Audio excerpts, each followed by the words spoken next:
Hi friends! Thanks for tuning in. If you like this video, please give it a like, comment below, and take a moment to subscribe to our channel. As we begin this drive through the University of Alabama, we're looking at one of the oldest and most influential public universities in the American South. The campus sits along the Black Warrior River in Tuscaloosa, a city shaped by education, industry, and history. The University of Alabama was founded in 1820, just 1 year after Alabama became a state. From the beginning, the campus was designed with wide greens and symmetrical buildings. Many of the structures you see today reflect Classical Revival and Greek Revival architecture. During the American Civil War, most of the original campus buildings were destroyed when Union troops burned the university. Only a few structures survived, including the Rotunda, whose legacy is still honored today. Athletics play a major role here, and the university is nationally known for its football program. Bryant-Denny Stadium, one of the largest stadiums in the world, dominates the west side of campus. On game days, the population of Tuscaloosa nearly doubles, and the university becomes the center of attention for college football fans across the country. But the university's history goes far beyond sports. In 1963, the campus became a focal point of the civil rights movement during the desegregation crisis. Alabama Governor George Wallace attempted to block the enrollment of 2 black students. Federal intervention ensured their admission, marking a major moment permanently shaping the university's legacy.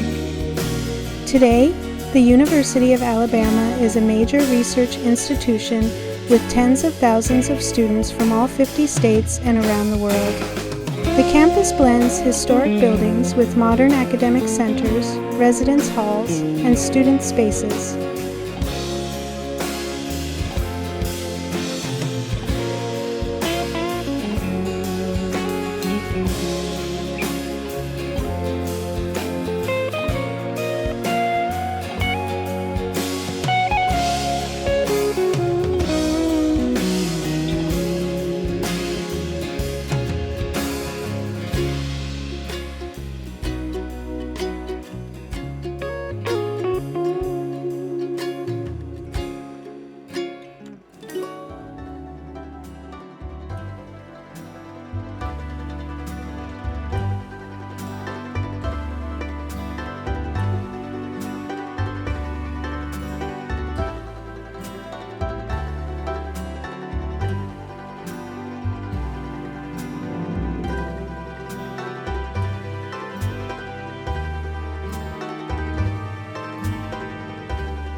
Thanks for watching.